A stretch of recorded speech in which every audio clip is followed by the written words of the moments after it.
Hello friends, मेरे digital classes में आप लोग का बहुत बहुत फिर से नए सेशन में स्वागत करता हूं। तो हम छत्तीसगढ़ के जो है यहाँ पे सामान्य अध्ययन के बारे में यहाँ पर हम पढ़ा रहे हैं। जीके जो हर एग्ज़ाम के लिए इम्पोर्टेंट है, चाहे आप जो है छत्तीसगढ़ के पीएससी प्री हो, मेंस हो, छात्रावास अधीक्षक के लिए तैयारी कर रहे हों, छात्रावास के साथ साथ प्रयोगशाला का भी वैकेंसी आई हुई है छत्तीसगढ़ पुलिस के लिए। तो हर एक एग्ज़ाम ले, चाहे कोई भी एग्ज़ाम के छत्तीसगढ़ के आप प्रिपरेशन कर, हर एक एग्ज़ाम के लिए जो आपका इम्पोर्टेंट है। आप कमेंट बॉक्स में कमेंट करके बताइए कौन से एग्ज़ाम का आप तैयारी कर रहे हैं। साथ ही साथ अलग से कंप्यूटर का भी मैं सेशन पूरा डिटेल के साथ पढ़ाया जा रहा है। पूरा डिटेल के साथ पढ़ना चाहते हैं तो 2 पार्ट अपलोड कर चुका हूँ। पूरा सिलेबस यहाँ पे कंप्लीट कराया जाएगा, डिटेल से आप पढ़ सकते हैं। डिटेल के पढ़ने के साथ बहुत फ़ायदे हैं। साथ ही कोई भी एग्ज़ाम की तैयारी कर रहे हो तो उन सभी के लिए जो है काम आएगा। अलग से जो है छत्तीसगढ़ के लिए जो सामान्य अध्ययन यहाँ पे कवर कराया जाएगा। चलिए स्टार्ट करते हैं सेशन को। पहले बार आए तो चैनल को सब्सक्राइब करके रख लीजिए ताकि नोटिफिकेशन आप तक पहुँच पाए।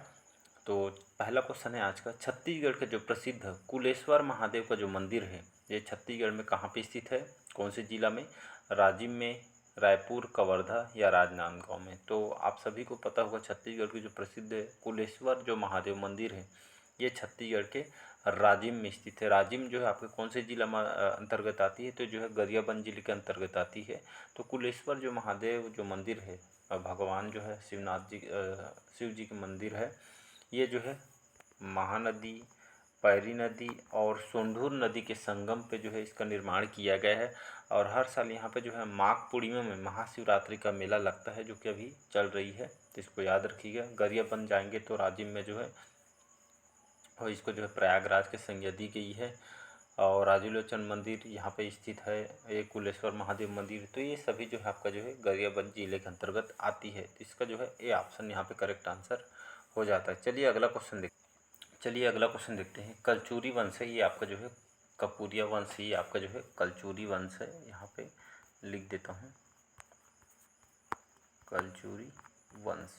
तो कलचुरी वंश की राजमुद्रा क्या थी, ये आपके एग्जाम में भी क्वेश्चन पूछा हुआ आप फ्रॉम पीएससी वगैरह पटवारी में। तो कलचुरी वंश की राजमुद्रा क्या थी, गजलक्ष्मी, इसका करेक्ट आंसर हो जाएगा। तो गजलक्ष्मी कौन से वंश की राजमुद्रा थी, तो जो कलचुरी वंश की छत्तीसगढ़ में कलचुरी वंशियों की राजमुद्रा थी।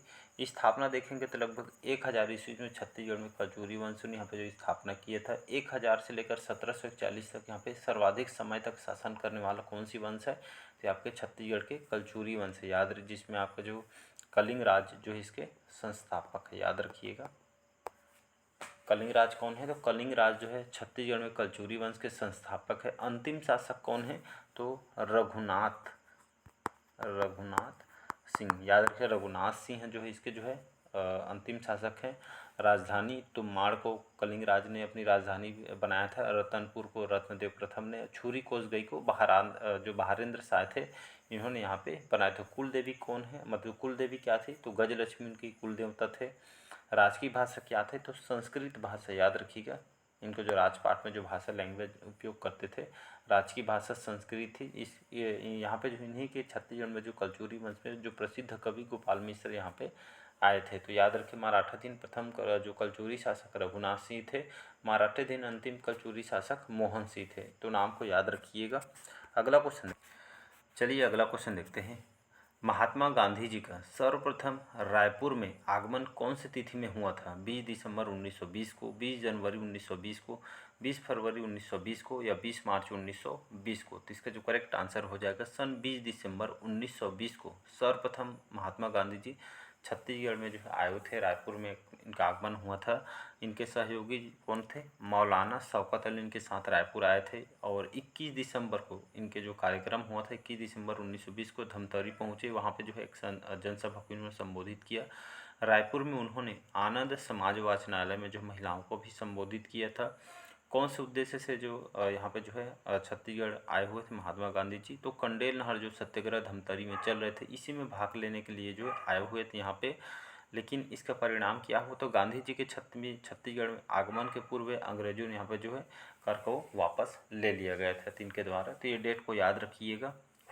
दूसरा भी आगमन इनका होता है, फिर जैसे क्वेश्चन आते हैं तो उसमें यहाँ पे बताया जाएगा। अगला क्वेश्चन देखते हैं। किस राज्य में स्त्री साक्षरता सबसे कम है, छत्तीसगढ़ में, झारखंड में, राजस्थान में, बिहार में, तो याद रखिएगा। तो जो है स्त्री साक्षरता जो लिटरेसी रेट है महिलाओं का, सबसे कम आपका जो है बिहार में है, तो इसको याद रखिए। चलिए अगला क्वेश्चन देखते हैं। वन क्षेत्र के मामले में, वन क्षेत्र की जो है दृष्टि से भारत में छत्तीसगढ़ का कौन सा क्रम है? 5वां क्रम, चतुर्थ क्रम, तृतीय क्रम या द्वितीय क्रम? तो याद रखिए इसका बी ऑप्शन करेक्ट आंसर हो जाएगा। तो वन क्षेत्रफल की दृष्टि से देखेंगे तो भारत जो है छत्तीसगढ़ में ये जो है 4th रैंक है, 4था स्थान है छत्तीसगढ़ की, याद रखिएगा। चलिए अगला क्वेश्चन देखते हैं। छत्तीसगढ़ में अधिकांश वर्षा होती है, कहाँ से होती है छत्तीसगढ़ में अधिकांश वर्षा जी? दक्षिण पूर्वी मानसून से, दक्षिण पश्चिमी मानसून से, लौटते हुए मानसून से, या अरब सागर की शाखा से? तो चलिए जी कौन सा आंसर करेक्ट हो जाएगा? तो छत्तीसगढ़ में जो अधिकांश वर्षा होती है आपके दक्षिणी पश्चिमी जो है दक्षिणी पश्चिमी जो मानसून शाखा से, यहाँ से जो यहाँ पे अधिकांश वर्षा होती है हमारे छत्तीसगढ़। और हमारे जो छत्तीसगढ़ में सीजी में, मतलब छत्तीसगढ़ में जो है जो खास करके यहाँ पे जो है छत्तीसगढ़ में उष्णकटिबंधीय जलवायु पाया जाता है। और छत्तीसगढ़ में जो कर्क रेखा लगभग 23.5 डिग्री जो उत्तरी अक्षांश में स्थित है, इसी कारण यहाँ पे जो है उष्णकटिबंधीय जो बंधीय प्रकार के मौसम यहाँ पे पाई जाती है। और छत्तीसगढ़ में जो है वर्षा दक्षिण पश्चिम मानसून के साथ भू अवस्थित राज्य होने के कारण उष्णकटिबंधीय उपाद्र महाद्वीप जलवायु यहाँ पे पाई जाती है, तो इसको याद रखिएगा। बी ऑप्शन करेक्ट आंसर हो जाएगा। इनसे क्वेश्चन अभी हाल ही में पीएससी प्री में भी क्वेश्चन पूछा गया था। और देखेंगे अगर हमारा जो मानसून देखेंगे तो यहाँ पर जो मानसून शाखा छत्तीसगढ़ में मुख्यतः जो वर्षा जो दक्षिण पश्चिम मानसून शाखा यहाँ पे होती है, याद रखिए दक्षिण पश्चिम मानसून से होती है। और भारत की जो विशेष शासन कारण 2 भागों से विभाजित होती है। एक शाखा जो है पश्चिमी शाखा बंगाल की खाड़ी से, तथा दूसरी शाखा अरब की खाड़ी से होकर यहाँ पे जाती है, तो इसको याद रखिए। अरब का जो है यहाँ पे देखें तो जो बंगाल की खाड़ी से 90% वर्षा सर्वाधिक वर्षा होती है। अरब खाड़ी जो सागर शाखा से यहाँ पे 10% यहाँ पे होती है। तो मतलब छत्तीसगढ़ के अधिकांश वर्षा मानसून की बंगाल की खाड़ी शाखा से यहाँ पे होती है, तो इसको याद रखना है। अगला क्वेश्चन देखते हैं। चलिए अगला क्वेश्चन देखते हैं। इस राज्य में अंग्रेजों का नियंत्रण स्थापित होने के समय किस भोसले शासक के अधीन था? अप्पा जी, रघु जी द्वितीय, पार्श्वन जी या आपका जो है बिम्बा जी? तो इसका जो करेक्ट आंसर हो जाएगा अप्पा जी, इसका करेक्ट आंसर हो जाएगा। तो इनका देखेंगे कार्यकाल 1816 से 1818 तक इनका शासनकाल रहा था। 1816 में इनको षड्यंत्र के तहत अंग्रेजों से सहायक संधि कर लिया गया था। और 1817 में अंग्रेजों की इशारों पर जो है ये जो है यहाँ पे पुरसाजी की हत्या इन्होंने कर दिया था। और इन्हीं के शासनकाल के दौरान छत्तीसगढ़ के जो सूबेदार सखाराम हरि, सीताराम टांटिया और यादवराव दयाकर थे। और 1817 की बात है, अंग्रेजों जो 1817 ईस्वी में अंग्रेजी सेना और अप्पा साहब के सेना के मध्य यहाँ पे जो है सीताबर्डी की लड़ाई लड़ी गई, जिसमें अप्पा साहब बुरी तरीके से यहाँ पे परास्त हो गए थे, हार गए थे। तो याद रखिएगा अप्पा साहब इसका करेक्ट आंसर हो जाएगा। तो जो है मराठा शासक थे। तो इन्हीं के राज्य में जो है अंग्रेजों का नियंत्रण स्थापित होने की समय जो है भोसले शासक के अधीन था, मतलब जो है अप्पा जी इसका करेक्ट आंसर हो जाएगा। अगला क्वेश्चन है, चलिए अगला क्वेश्चन देखते हैं। यहाँ पे विद्रोह के पश्चात वीर नारायण सिंह को गिरफ्तारी कब हुई थी? 28 नवंबर 1857 को, 1 दिसंबर 1857 को, या आपका जो है 2 दिसंबर 1857 या 5 दिसंबर 1857? ये जो डाटा यहाँ पे जो है ये जो है 24 अक्टूबर 1856 है, याद रखिएगा। 24 अक्टूबर इसी दिन जो है जो विद्रोह के पश्चात वीर नारायण सिंह को गिरफ्तारी कब हुई थी? तो 24 अक्टूबर 1856 में नारायण सिंह को संबलपुर से गिरफ्तार करके जिनको रायपुर जेल में बंद कर दिया गया था अनाज लूटने के आरोप में। सोना खान विद्रोह 1856 में हुआ था, आप सभी को पता है।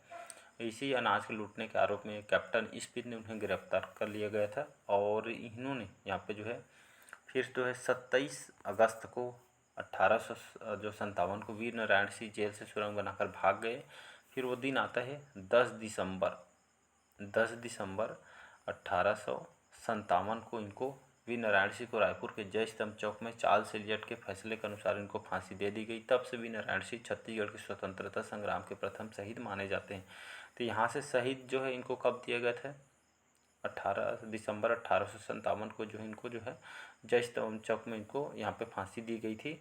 24 अक्टूबर 1856 को इनको जो है संबलपुर में गिरफ्तार किया गया था। तो ये दोनों डेट को याद रखिएगा। और सोना खान विद्रोह कब हुआ था? तो 1856 में हुआ था, सोना खान बलौदा बाजार में। तो इसको याद रखना है। चलिए अगला क्वेश्चन देखते हैं। सुरही गाय की कहानी नामक छत्तीसगढ़ी कहानी के लेखक कौन है? पंडित सुंदरलाल शर्मा, पंडित सीताराम मिश्रा, केयूर भूषण या डॉक्टर खूबचंद बघेल। तो इसका जो करेक्ट आंसर हो जाएगा पंडित सीताराम मिश्र, इसका करेक्ट आंसर हो जाएगा। सुरही गैया, याद रखें सुरही गैया या सुरही गाय की जो कहानी नामक छत्तीसगढ़ी कहानी लेखक कौन है? तो इसका पंडित सीताराम मिश्र, इसका करेक्ट आंसर हो जाएगा, याद रखिएगा। इसी तरह गंगाधर मिश्र, रामायण सार संग्रह, कौशलालन, ये जो क्वेश्चन आपसे पूछे गए हैं तो इनके जो प्रमुख यहाँ पे रचना है तो इसको याद रखिए। यहाँ पे चलिए डॉक्टर खूबचंद बघेल जी की जो रचना है इनके बारे में देख लेते हैं। तो करम छड़हा जो नाटक है, ऊंच नीच, लेड़गा सुजान, बेटवा बिहाव, जनरल सिंह, सभी जो नाटक हैं इनकी जो है खूबचंद बघेल जी के रचना है, तो इसको याद रखिएगा। चलिए अगला क्वेश्चन है। इस राज्य में आयुष विश्वविद्यालय का नाम किनकी स्मृति में रखा गया है?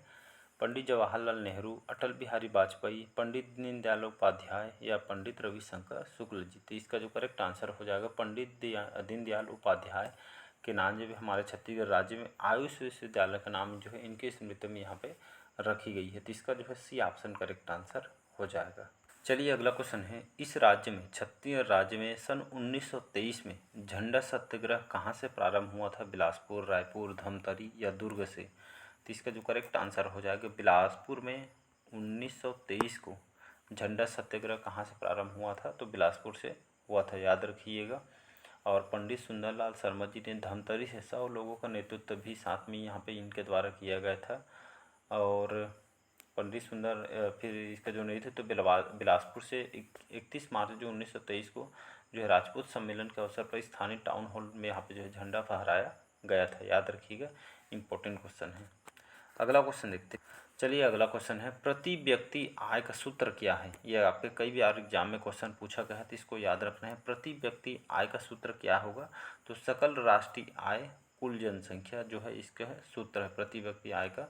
कई बार जो है ये आपका जो इकोनॉमी से क्वेश्चन पूछते हैं। तो प्रति व्यक्ति आय का सूत्र क्या है? तो सकल राष्ट्रीय आय, ये जो है कुल जनसंख्या, इसका करेक्ट आंसर हो जाएगा। चलिए अगला क्वेश्चन देखते हैं। इस राज्य का छत्तीसगढ़ का जो है सबसे ऊंचा भाग कौन सा है? या यहाँ पे जो है चोटी भी समझ सकते हैं। तो छत्तीसगढ़ राज्य का सबसे ऊंचा भाग या सबसे ऊंचा चोटी कौन सा है? तो जारंग पाट, मैन पाट, जसपुर पाट या सामरी पाट? तो इसका जो करेक्ट आंसर हो जाएगा सामरी पाट हो जाएगा। ये जो है बलरामपुर जिला में, याद रखिए बलरामपुर जिला में सामरी पाट जो क्षेत्र है। और जो गौरालाटा जो चोटी है, याद रखिए गौरालाटा जो चोटी है ये सबसे ऊंची पहाड़ी या चोटी है जिसका 1225 मीटर इसकी ऊंचाई है। ये जो है सामरी पाट बलरामपुर जिले के अंतर्गत यहाँ पे आती है, तो इसको याद रखिए। इसके बाद जो है गौरलाटा के बाद नंदीराज, बदरगढ़, ये सभी मैन पाट वगैरह यहाँ पे आती है। मैन पाट की अगर मैं बात करूँ तो 1152 मीटर इसकी ऊंचाई है जो सरगुजा जिले के अंतर्गत आती है। बदरगढ़ इसके 1176 मीटर है, मैका श्रेणी कवर्धा के अंतर्गत यहाँ पे फैला हुआ है, तो इसको याद रखिए। चलिए अगला क्वेश्चन देखते हैं। इस राज्य के निम्नलिखित में से किस करद राज्य में ब्रिटिश शासनकाल में 2 आदिवासी विद्रोह हुए थे?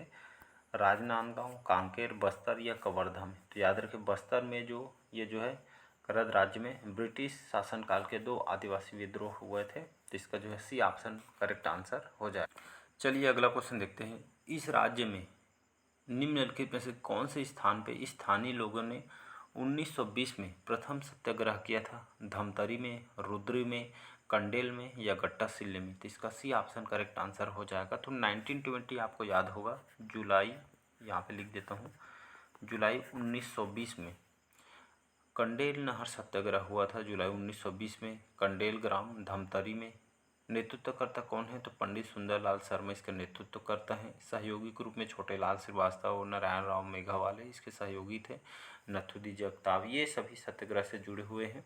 ये खास करके नहर के पानी के उपयोग करने के कारण यहाँ पे जुर्माना लगाया जा रहा था, इसलिए यहाँ पे जो है प्रथम सत्याग्रह यहाँ का धमतरी में यहाँ पर हुआ था, तो इसको याद रखिएगा। सी ऑप्शन करेक्ट आंसर हो जाएगा। तो इसमें साथ ही साथ आपको डेट वगैरह भी याद रखना है। जुलाई 1920 में जो यहाँ पे कौन से स्थान पे हुआ था? कंडेल ग्राम धमतरी में, नेतृत्वकर्ता को तो आपको याद रखना है, सुंदरलाल जी, छोटेलाल श्रीवास्तव, नारायण राव मेघवाले, नत्थूजी जगताप, ये जो नाम को याद रखना है। किस कारण? तो नहर के पानी का उपयोग करने का कारण जुर्माना यहाँ पे लगाई, तो ये सभी को याद रखना है। तो चलिए आज का सेशन हम यहीं तक रखते हैं, वीडियो काफ़ी लंबा हो जाएगा, तो सेशन आज यहीं तक। फिर सारे एग्जाम के लिए इंपॉर्टेंट जितना भी कंटेंट तैयार किए गए सभी इंपॉर्टेंट है, यहाँ से बाहर क्वेश्चन नहीं पूछा जाएगा, क्योंकि जितना भी कंटेंट जो है रहता है सभी आपके अलग अलग एग्जाम में क्वेश्चन पूछे रहते हैं। अभी वर्तमान में जो है पीएससी प्री जो दिलाएं, यहाँ से बहुत सारे क्वेश्चन आपसे पूछे गए हैं, आप दिलाए होंगे तो आप एनालिसिस करके देख सकते हैं। तो चलिए मिलते हैं अगले पार्ट में, आज के सेशन हम यहीं तक रखते हैं। Thank you.